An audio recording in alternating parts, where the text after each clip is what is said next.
Welcome to the Locked On Titans podcast. I am your host, Tyler Rowland. Titans fans, we got a big prime time matchup between the Tennessee Titans and the Kansas City Chiefs on Sunday Night Football. I'm going to give you the game plan for how the Titans can come out victorious. First, on the defensive side of the ball, it's all about red zone defense and turnovers on offense. It's all about Derrick Henry, regardless of who starts at quarterback. Then we'll take a look at the individual players and matchups to watch in this game. And my big concern is with the tight ends and the second level defenders on both sides of the ball. So a game plan edition of the Locked On Titans podcast. Let's get it. You are Locked On Titans, your daily Tennessee Titans podcast, part of the Locked On Podcast Network, your team every day.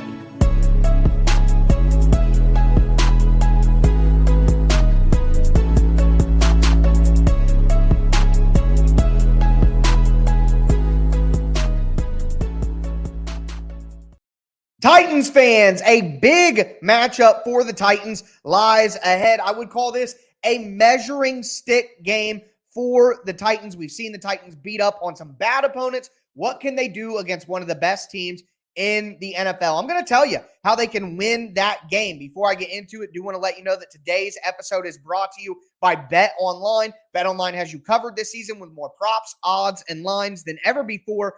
BetOnline, where the game starts. Also, thank you guys for making the Locked On Titans podcast your first listen every day. Whether this is your first ever listen or you just aren't subscribed yet, make sure that you stay locked into the Locked On Titans podcast. It's free Monday through Friday. Tennessee Titans content all year round on all platforms, including the Locked On Titans YouTube channel. Make sure you subscribe there, smash the notification bell, and throw a thumbs up on the video right now if you think the Titans have a chance to knock off the Kansas City Chiefs in KC on Sunday night.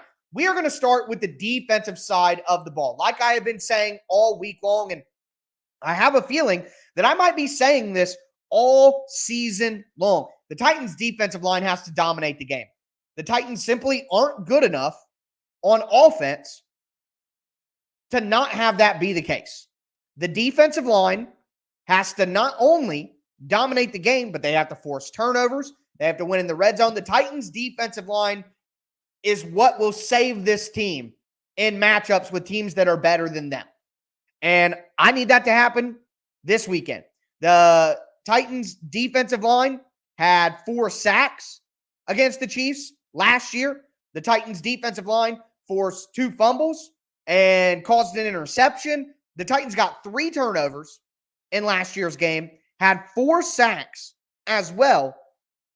That's all the defensive line. Jeffrey Simmons, Danico Autry, Bud Dupree, Tierre Tart, Rashad Weaver, even Sam Okwe-Anonu, DeMarcus Walker, Mario Edwards. I mean, these guys have to absolutely eat Kansas City's offensive line, or the Titans aren't going to be able to stand a chance in the game. That's just the reality, because it's twofold. Not only do you have to stop Patrick Mahomes, but the Titans' offense needs help. The Titans' offense needs short fields. The Titans' defense has to dominate with the pass rush. And what will that turn into? Well, number one, turnovers. Like I just said, the Titans won the turnover battle 3-1 last year. They're going to have to do that again. And another big factor is last year's game, red zone defense. The Chiefs were 0 for 3 in the red zone last year. They're the number 1 red zone offense in the NFL this year. So who wins that battle? Right now, the Titans are the 13th best red zone defense in the league. They give up a touchdown on 52.4% of red zone trips by their opponent. That's middle of the road. They're going to have to be a lot better than a middle of the road red zone defense if they want to beat Kansas City. Because again, here's what it comes down to. Limiting points for Kansas City without necessarily forcing them to punt. Okay? You get turnovers, you stop them in the red zone, and you hold them to field goals. That is how you limit Kansas City. You're not going to make them punt a ton all day long. You're just simply not going to be able to do that. So if the pass rush can dominate, They can be good in the red zone and hold Kansas City to field goals and get turnovers. That's the way you do it. And C-Dub, I agree with you. Let's not act like Kansas City can't be beat. I'm not acting like they can't be beat. But what I'm telling you is if the Titans want to beat them, they have to force turnovers, numerous turnovers, and they have to stop Kansas City in the red zone. That's exactly what Tennessee did last year to beat Kansas City. So I'm not saying Kansas City can't be beat, but I'm telling you how they can be beat. And it's the same formula that the Titans used against Kansas City last year. And quite frankly, Andy Reid is 1-5 against the Titans. So there is the ability for the Titans to execute this game plan. That's all about the rush. What I also want to see happen is I want to see the Titans play a ton of man coverage. Kansas City faces about more man coverage than any team in the NFL because that's the best way to beat the Chiefs. If you sit back in zone coverage all day, Mahomes is going to pick you apart, period. Travis Kelce will find holes in the zone. The Titans have to play more man coverage than they have so far this year. Right now, the Titans are only running man coverage about 30% of the time.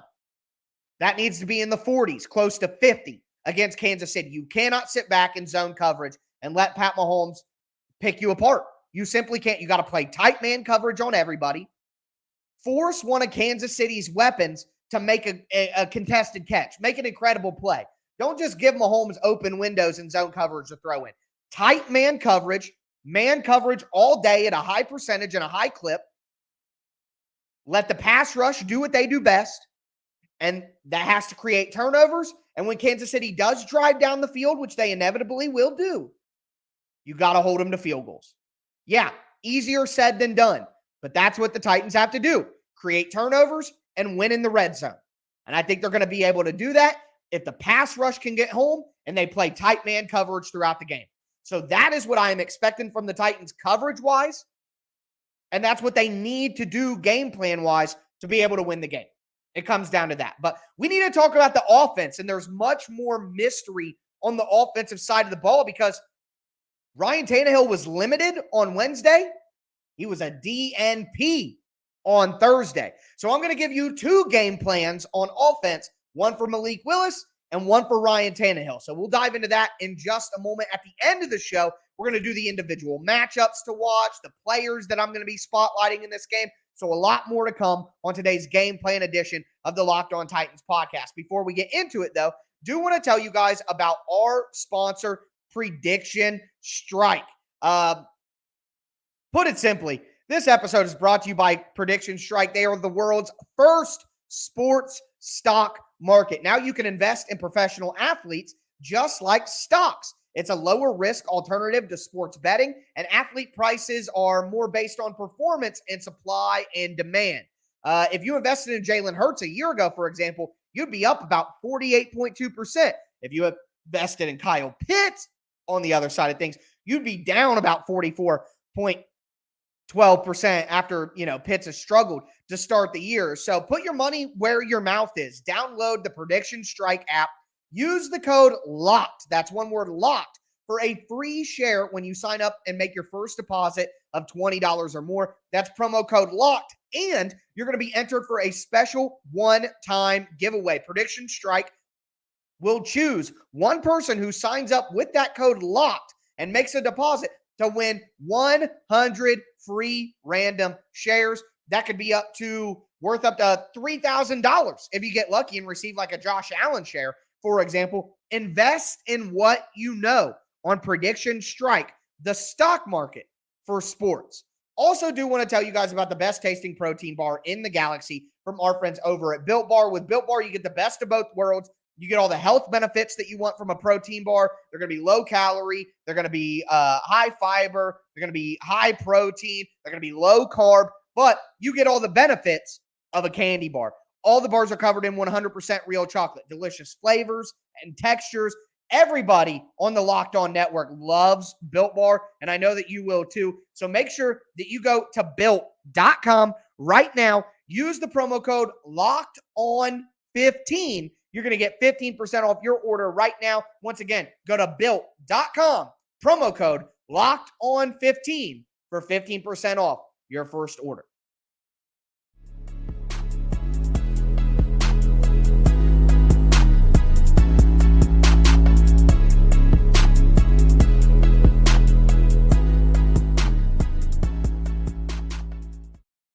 Titans fans, we are going to continue today's game plan episode of the Locked On Titans podcast. We talked about the defensive side of the ball and what they need to do, and it's a similar game plan to what we've seen from the Titans in recent years. The pass rush has to dominate. They're going to play a bunch of man coverage on Kansas City. That is how you beat KC. That's how the Titans have beat them before. That's what I'm expecting again. They got to be good in the red zone, and they got to force some turnovers. On the offensive side of the ball, however, it's a little more complicated over there. The Titans don't know who's going to be their starting quarterback right now. And I was pretty convinced on Thursday morning when I woke up, it was going to be Ryan Tannehill. So Ryan Tannehill said it's a pain management issue with the ankle. That's the reality. It's going to be in pain. It's just about how he deals with it and how he manages it. Well, it makes sense then that he wouldn't be practicing. Because if your ankle is just a pain tolerance situation, why would you want to create more pain for Tannehill to have to tolerate from having him walking through or being out on the practice field? Yes, you need reps. Practice is important. But do we really think Ryan Tannehill needs a full week of reps to go out there and be a good option? No. He's a veteran player who's been in the league for over a decade. Okay? Jeffrey Simmons didn't practice one snap last week and went out and had maybe the best week of any interior defensive lineman's had in the NFL all year. Okay? Tannehill doesn't need to practice to go out there and get the job done. So I'm not worried about that. But maybe the ankle is bad. Malik Willis is getting the first team reps. Maybe it's not, just, hey, they want to keep him out of pain. Maybe Tannehill and the ankle is really in a bad spot. Maybe we get Malik Willis this week. I don't know for certain, but that's why I have two game plans to go over with you guys. Both of them will include, I think the Titans got to run the ball for over 200 yards. This offense, I've been getting the stat wrong all week. Last year, redacted, he who must not be named, don't want to trigger anybody, had 8 catches for 133 yards. Who's doing that this year? Who's creating explosive plays in the pass game to complement the run game? How? Who? Where? Why? How is it going to happen? It's not. It's not going to happen. The Titans have no semblance of a passing game. They have no semblance of an explosive option on offense right now. And that's whether Tannehill plays or not. That's the reality, guys. This is the 32nd ranked offense in the league. They're not going to be able to keep up with KC unless they run the ball for 200 yards, which would then create a time of possession advantage. Last year, the Titans won time of possession 36 minutes to 23 for Kansas City.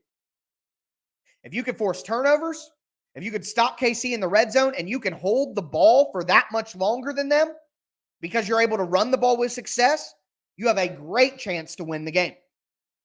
That's what the Titans got to do. And Chris Clark yesterday on the show really broke it down. The Chiefs have been struggling to stop the run in their base defense. Their linebackers are small and fast, and Nick Bolton and Willie Gay. They don't have a great nose tackle right now as Nandi has not been playing his best. They're going to be without Frank Clark. Rookie edge rusher George Karlaftis has been awful in run defense this year. So the Titans are going to go out there, and they're going to play with a million tight ends, and they're going to try to run the ball down KC's throat like they did against Houston. And they have to. Now, here's one thing I would say schematically. The Titans are a wide zone team, but in recent years, they've mixed in a lot of power plays, which is like having a pulling guard or a pulling tackle or, getting some sort of pull play in there, a trap of some kind. I expect a lot of that because what I want the Titans offensive linemen going downhill with a head full of steam going at Kansas City's linebackers. Again, Kansas City's linebackers are small. And I think that the Titans offensive line can bully them if they get ahead of steam and are going downhill. So I want to see more pull plays in this game than we've seen in recent weeks because I think it'd be very, very effective against Kansas City. So that's something that I'm watching for. Run the ball and get Kansas City in base with heavy tight end packages And I want to see some power runs, not just zone runs. I think that would be effective against Kansas City. Outside of that, I mean, Derrick Henry has to be the king. He has to dominate, run all over Kansas City. We know that. But based on who the quarterback is, if Ryan Tannehill is in there, we need 2 explosive plays. I want 2 plays in the first half, 2 plays in the second half where they just take a shot down the field. Just do it. Just bomb it. See what happens. If you create a turnover, well, did we think the Titans offense was going to drive all the way down there anyways? Probably not. So it's a punt at that point. If you hit it, like what happened with NWI late in the Colts game or late in the Commanders game, I believe it was. It all blurs together at some point when we're in the middle of it. But at the end of the day, even taking a shot down the field, even taking the shot is going to open things more up for Derrick Henry. Period.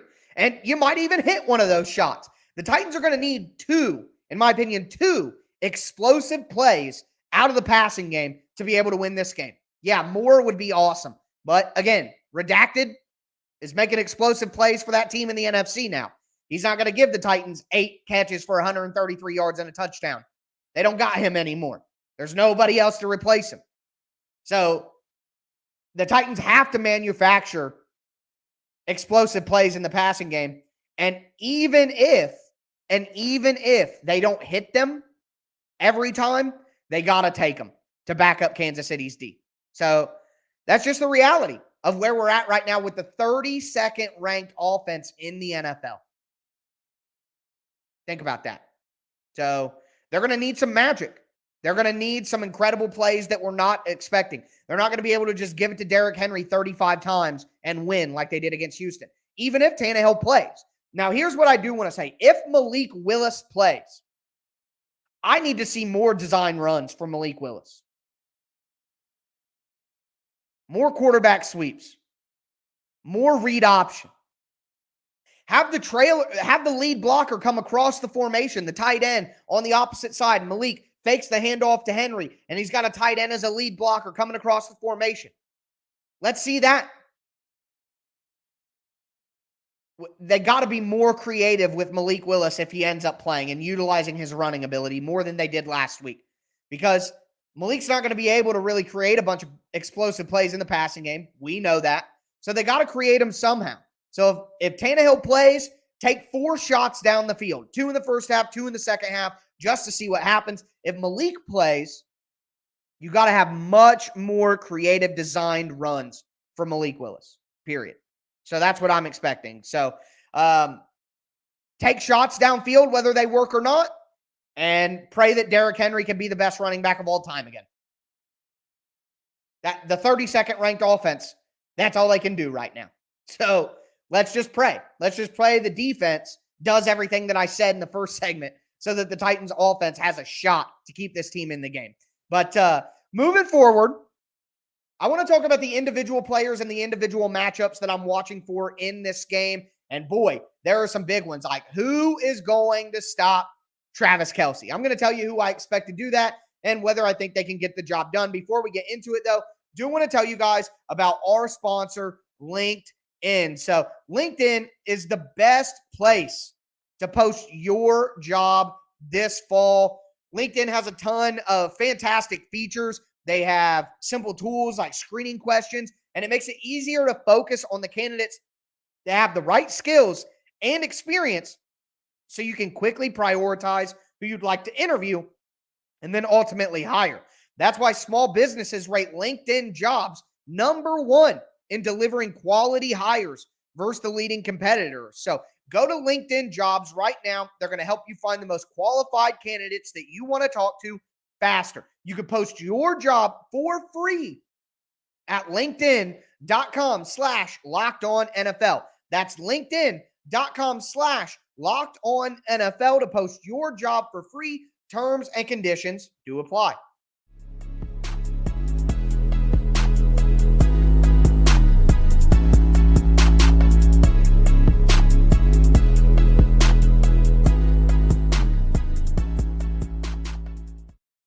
Titans fans, we talked about my game plan points on offense and defense. Now I want to kind of zoom in a little bit, talk about the individual matchups that we are watching for in this game. Before I get into it, do want to thank you guys again for making the Locked On Titans podcast your first listen every day. Remember, free Monday through Friday, Tennessee Titans content on all platforms all year round. Here on the Locked On Titans podcast, it's your team every day. I will be going live immediately after the game on Sunday night. Yeah, it'll be midnight my time. I don't care. I'm going live and we're breaking it down. What I'm going to do is I'm going to do a full 30-minute live reaction instead of the 10-minute one and then the 30-minute one later. Since it's a late game, just going to do the full 30-minute live with you guys right after the game ends. So make sure that you stay subscribed so that you can check that out immediately after the game is over. But getting into the individual matchups I'm watching for, we're going to start on the defensive side of the ball like we did to begin the episode. And for me,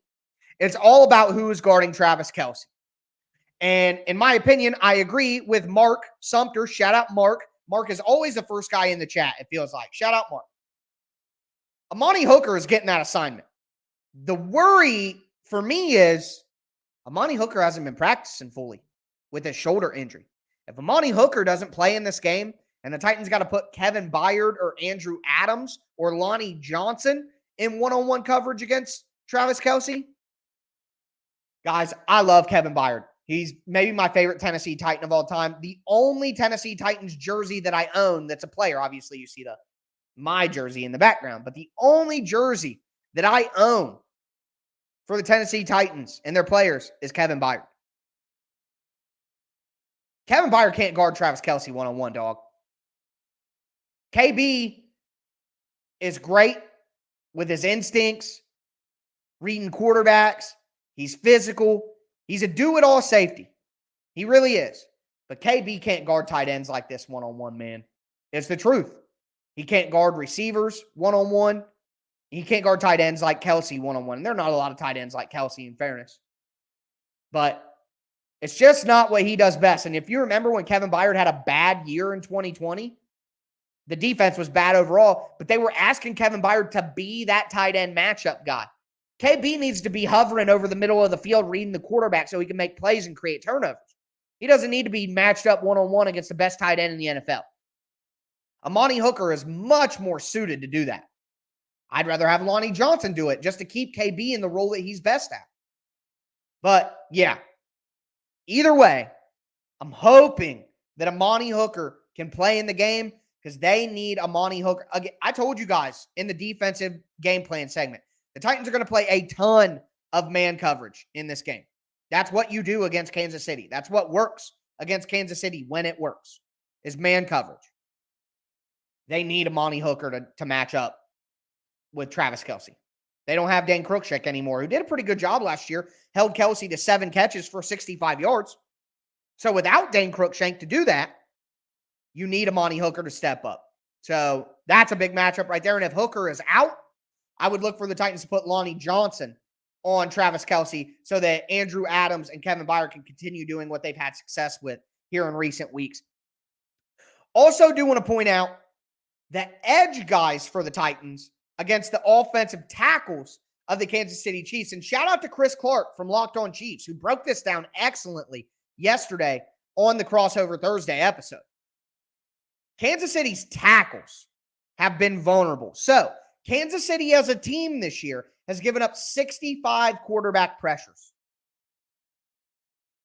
My apologies. They've given up 86 quarterback pressures. 44 of them have come from the offensive tackles. Orlando Brown has 24 pressures allowed. Andrew Wiley has 20 pressures allowed. So nearly half of the total pressures allowed by Kansas City have come from their tackle spots. Not only that, but Kansas City has given up 7 sacks this year. 6 of them are Andrew Wiley, the right tackle. The Titans typically will run stunts up front on the defensive line to put the onus on the interior offensive linemen. That's what they're trying to do. Think about the Titans' classic stunt. 3 guys to one side, 1 rusher to the other side. You take the outside guy on the 3-man side and you loop him inside, the Harold Landry loop, as I like to call it. They've been running it with Weaver and some other guys. But in this game, I think TE twists are going to be much more effective, where the defensive tackle basically goes and runs at the offensive tackle and allows the edge rusher, whether that be Bud Dupree, Danico Autry, Rashad Weaver, to loop inside between the tackle and the guard. That's what I want. So imagine Jeffrey Simmons over the guard, firing out, hitting the offensive tackle to force the tackle backwards, which will open up a bigger gap between the guard and the tackle, for which the edge rusher will slide right through there. I'm not expecting the Titans to do the stunts that they typically use to put the highlight on the interior offensive line of the opponent. I think they attack on the outsides. And I think similarly what we'll see is we'll see the defensive ends of the Titans, Danico Autry, Bud Dupree, crash inward real hard, and then Jeffrey Simmons loop outside around. I think we'll see that a ton too. And those stunts are going to be super, super effective, because not only are you going to be able to attack the offensive tackles, but if Jeffrey Simmons loops from the DT spot outside to come around, well, that's going to prevent Patrick Mahomes from getting outside the pocket and playmaking. So it works in two ways. So different stunts than we've seen from the Titans in recent weeks that attack the interior. I want to see stunts that attack the outsides, and I think the Titans will be able to do that, and I'll be looking to break that down in my film stuff next week. But other than that, on the offensive side of the ball, Chris Jones, Stone Cold Jones, look, Jeffrey Simmons has the second most pressures of any interior defensive lineman in the league with 30. You know who has the most? Chris Jones with 32. If Jeffrey Simmons isn't the second best interior defensive lineman in the league, he's third because of Chris Jones. Now, I think Jeffrey Simmons is better. So give me Jeffrey Simmons. I think Jeffrey Simmons played better than Aaron Donald this year too. So I'd say that Jeffrey Simmons is the best defensive lineman in the NFL right now. Well, unless you want to count Micah Parsons. But he's more of like a hybrid linebacker type. Anyway, I digress. For me, Aaron Brewer holding up against Chris Jones. Aaron Brewer has allowed 15 pressures and 2 sacks this year. Chris Jones has 32 pressures and 6 sacks. He's got a 92.3 pass rush grade, number one, again, amongst interior defensive linemen. Can Aaron Brewer hold up? And I expect Ben Jones to be helping Aaron Brewer now that Nate Davis is back. Ben Jones, Aaron Brewer, stopping Chris Jones from getting in the backfield. That will be key. And then the last few ones I want to dive on here, Okonkwo. I think the Chiefs, I mentioned it earlier, the Chiefs have fast linebackers. Willie Gay, Nick Bolton, they are fast, undersized linebackers. Okonkwo is the only tight end the Titans have with enough speed to be able to win against them. So I think this is a game where Okonkwo needs to have a big impact, because he's the only guy I can trust to win with speed against those linebackers. The last thing that I want to mention here, Ryan Stonehouse. Ryan Stonehouse was awarded AFC Special Teams Player of the Month for October. Derrick Henry was the Offensive Player of the Month for October for the AFC. I need Ryan Stonehouse on his best. I need him bombing punts, putting the Kansas City Chiefs in bad starting situations, flipping the field for the Titans offense when the offense inevitably can't do crap. I mean, Stonehouse has to dominate the game. He's got to be great. He's got to be the best punter in the NFL in the game, which kind of has been so far this year. So that's what I'm looking for. So a lot to go over there, but a lot of good information. Hope you guys enjoyed. Again, I'll be back with you guys going live immediately after the game finishes on Sunday night. I'm sticking with my prediction, 24-13 Chiefs. Guys, I know you hate when I do this. I know everybody hates hearing it, but this team doesn't have A.J. Brown anymore. They can't compete with good teams. That's what I believe. Before, when you have Derrick Henry and then you have A.J. Brown, now you can threaten teams enough to beat good teams. But they don't have A.J. Brown now. So they're just going to load up on Derrick Henry. And even though Kansas City has struggled at times in run defense this year, the Titans offense is just way too easy to stop. And this isn't the Commanders. This isn't the Texans. This isn't the Colts or the Raiders. So if the Titans offense doesn't bring their big boy pants, could get ugly. So 24-13 Chiefs is my guess. And as you guys who follow me on Twitter know, my ability to reverse jinx the Titans, it's unbelievable. So let's hope my superpowers kick in on this one and I can be wrong and we can celebrate a victory on Sunday night. But again, I've said this since it happened, and I've continued it throughout the offseason. Losing A.J. Brown significantly lowers the ceiling of this team. And these next 5 weeks, when the Titans play some actual good football teams, we'll see if I'm right or wrong.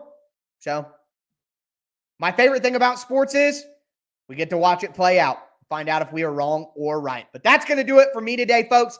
As always, I am your host, Tyler Rowland, and this was Locked On Titans.